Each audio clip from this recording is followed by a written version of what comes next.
Então, a minha maior dificuldade mesmo era entender a forma que Deus estava falando comigo naquele momento, assim, fazendo a leitura da Bíblia. E eu entendia, lendo a Bíblia, como um livro, né, de histórias, de coisas que aconteceram. Então, eu nunca gostei muito de história. Queria que muito Deus falava comigo, eu lia um versículo e queria entender Deus falando comigo através daquele versículo.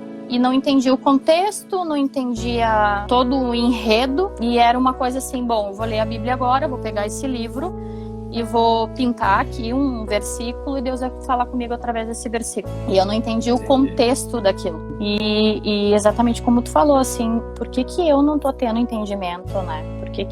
O que falta, assim, será que me falta? O que me falta? Quando eu chegava lá na casa da minha avó, tinha lá uma caixinha colorida que a gente ia lá e escolhia, né, o versículo lá. Esse é... Sabe, esse é o versículo do dia. Que era algo que não era muito bom, pegar uma Bíblia e ler, porque eu desconhecia como fazer. Hoje é muito simples.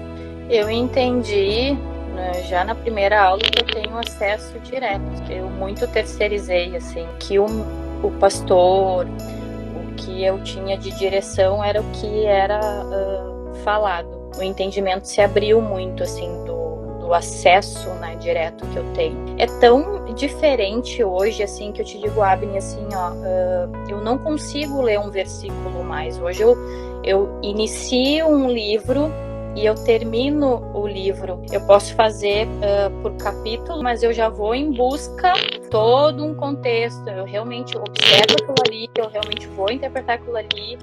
Eu reconheço, né, e vejo, assim, o quão foi e está sendo, assim, valoroso. Eu tive uma situação que, por isso, eu entendia que Deus não era tão bom, não ia nem chamar ele de pai, ter uma direção que eu tive um tanto rígido. Então, tu não vai ter a salvação por isso. São experiências com Deus. Eu tive mais intimidade. Eu pego a Bíblia hoje com outro sentido.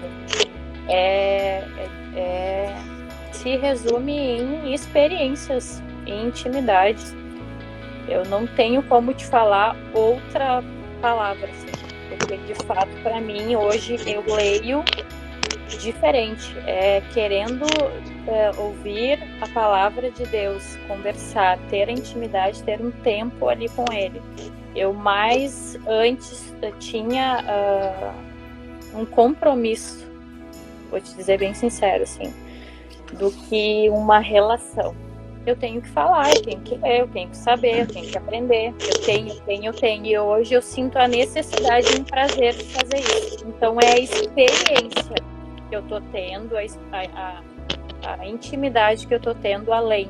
Eu não esperava, eu até achei que fosse, bom, agora nós vamos aprender sobre o livro tal, onde vai estar escrito tal situação, em tal formato, e era assim, e não é nada disso, é muito mais além, é a experiência mesmo que eu estou vivendo com Deus.